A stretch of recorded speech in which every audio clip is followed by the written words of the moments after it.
Hello students, I am Monica from Abhimanyu Career Point and today we are going to discuss glass slab refraction experiment. तो इसके लिए मैंने क्या किया, एक शीट लिए, यहाँ पर प्लेस किया और उसको ऑल पिन से सेट कर दिया यहाँ पर. अब उसके सेंटर में मैं क्या करूँगी, इस ग्लास स्लैब को प्लेस कर दूँगी. क्लियर. और उसके बाद अब मैं क्या करने वाली हूँ, इसकी एक बाउंड्री ड्रॉ कर लूँगी.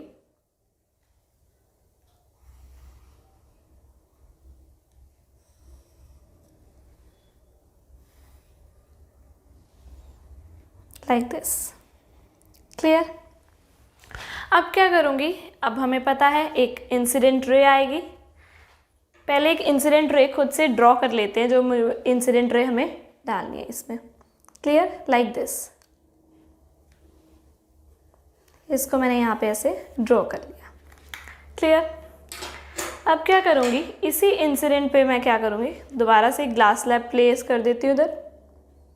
एग्जैक्टली जहाँ पर मैंने बाउंड्री लगाई थी, जहाँ पर मैंने पहले ग्लास स्लैब रखी थी, मुझे वहीं रखनी है बिल्कुल से. उसके बाद क्या करेंगे, जो हमारी इंसिडेंट रे हमने ड्रॉ की है उस पे दो पिन्स को प्लेस कर देते हैं यहाँ पर. One at this and the other. Clear. अब क्या करेंगे, इधर से हम देखेंगे और जहाँ पे उसकी इमेज बन रही है वहाँ पर हम क्या करेंगे, दो और पिन्स को प्लेस कर देंगे. इधर से देखते हैं और इसकी कहाँ पर इमेज बन रही है. क्लियर. ये मैंने इसको यहाँ पे प्लेस कर दिया. The second one also.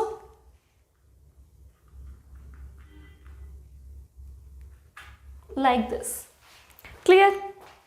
Now let's remove the glass slab.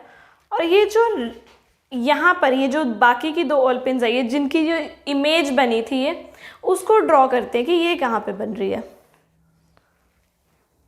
So I'll place the scale, then remove the all pins.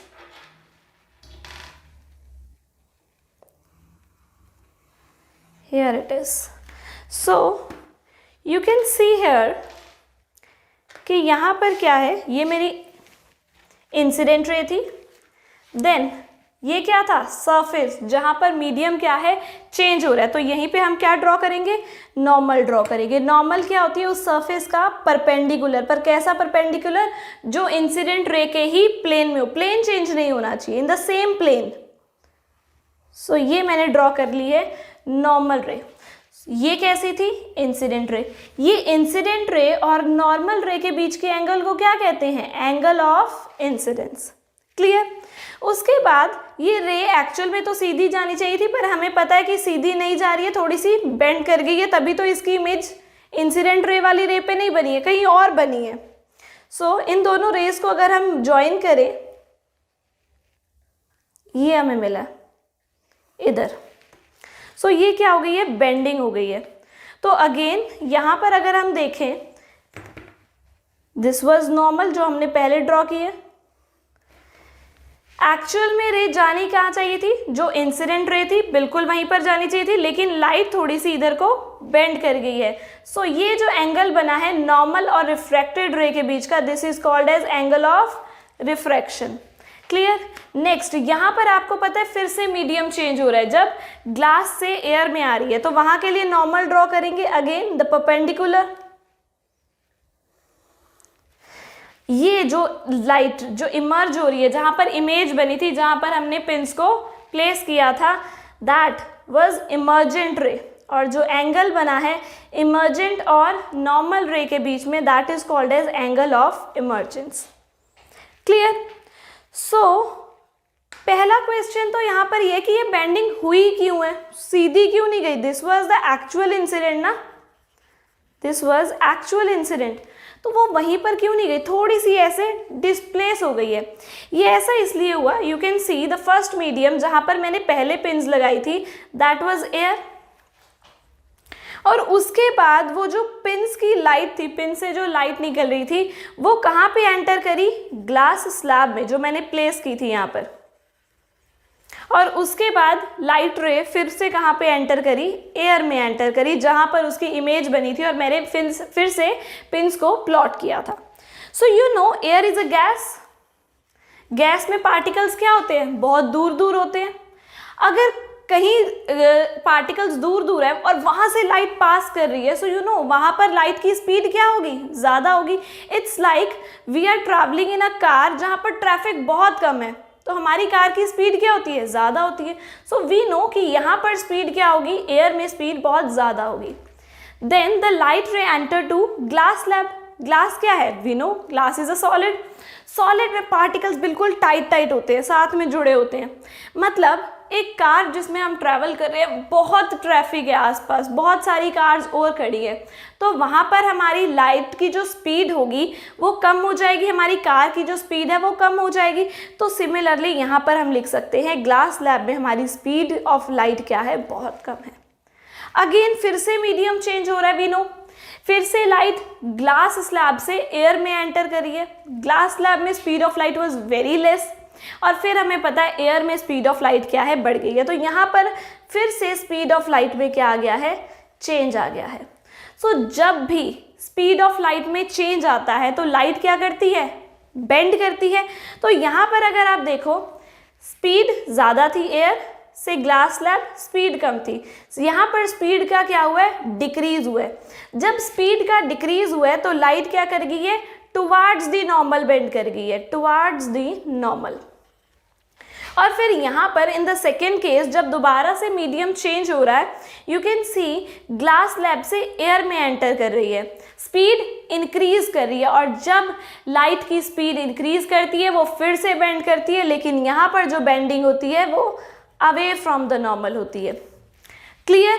तो वी केम टू नो कि बेंडिंग होती क्यों है, due to the change in speed of light. जब speed decrease होगी तब towards the normal, जब speed increase होगी तब away from the normal. Clear. क्या कोई ऐसी रे पॉसिबल है, क्या कोई ऐसी पोजीशन पॉसिबल है जब लाइट रे बेंड ही ना करे, हो सकती है ऐसी, ट्राई करके देखते हैं हम. Again I am placing glass slab exact at the position. अब मैं पिंस को जो प्लॉट करूंगी ऑन द नॉर्मल रे प्लॉट करूंगी.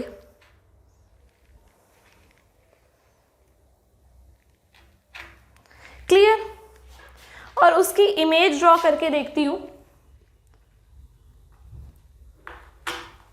So here is the image. दूसरी भी प्लॉट कर लेते हैं.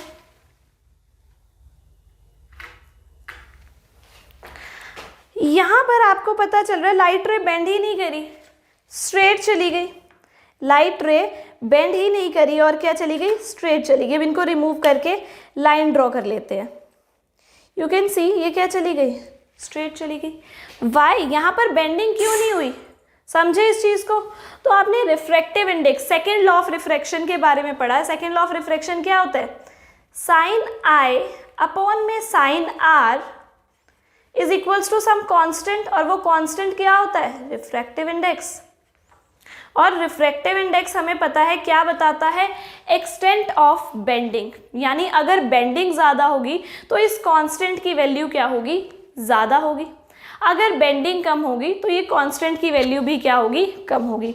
तो यहाँ पर देखिए ये बेंडिंग की वैल्यू क्या आ रही है, ये कांस्टेंट की वैल्यू क्या आ रही है. जब जो पिन्स हैं उनको मैं कहाँ पर, जो ऑब्जेक्ट है उसको नॉर्मल रख रही हूँ, यानी परपेंडिकुलर रख रही हूँ टू दी प्लेन जहाँ पर मीडियम चेंज हो रहा है. सो अगर मैं परपेंडिकुलर रख रही हूँ, टुवार्ड्स द नॉर्मल रख रही हूँ, so what is angle of incidence. Angle of incidence is incident ray और नॉर्मल रे के बीच का एंगल. अब इंसिडेंट रे ही क्या है, नॉर्मल पर है, तो आई यानी एंगल ऑफ इंसिडेंस क्या हो जाएगा, 0. सो साइन 0 अपॉन में sine are is equals to some constant. Now according to trigonometry आपने मैथ्स में क्या पढ़ा है, sine 0 is what, 0. So 0 upon में sine are is equals to constant. So कहीं भी न्यूमरेटर 0 आ गया तो पूरी की पूरी ये लेफ्ट हैंड साइड क्या हो जाएगी, 0 हो जाएगी. क्लियर. सो ये जो कांस्टेंट यानी कि जो रिफ्रैक्टिव इंडेक्स किसके इक्वल आ गया है, हमारा 0 के इक्वल आ गया है. Refractive index was what, bending, extent of bending. यानी यहाँ से हमें पता चल गया जब हमने angle of incidence 0 degree put किया, 0 डिग्री वहाँ पर हमने ऑब्जेक्ट रखा, तो एक्सटेंट ऑफ बेंडिंग भी क्या हो गई, 0. इसीलिए यहाँ पर जो हमें इमेज मिली वो क्या मिली, बिल्कुल स्ट्रेट मिली, विदाउट बेंडिंग मिली, बिकॉज यहाँ पर रिफ्रैक्टिव इंडेक्स क्या था, 0 था। आई होप इससे आपके सारे क्वेश्चंस क्लियर हो गए होंगे कि लाइट कब बेंड करती है, क्यों बेंड करती है, कभी आप टुवार्ड्स करते हो, कभी अवे करते हो, उसका क्या रीज़न है। उसके बाद आपको रिफ्रैक्टिव इंडेक्स भी क्लियर हो गया होगा कि रिफ्रैक्टिव इंडेक्स क्या है और कब, वेरी इंपॉर्टेंट क्वेश्चन, कि कौन सा ऐसा केस है जब लाइट बेंड नहीं करेगी। सो आगे भी स्टूडेंट्स हम मिलेंगे कुछ अच्छे से नए इंटरेस्टिंग एक्सपेरिमेंट्स के साथ, तो stay tuned with ACP till then. So if you have any doubts, you can write down in the comment section below. So thank you students.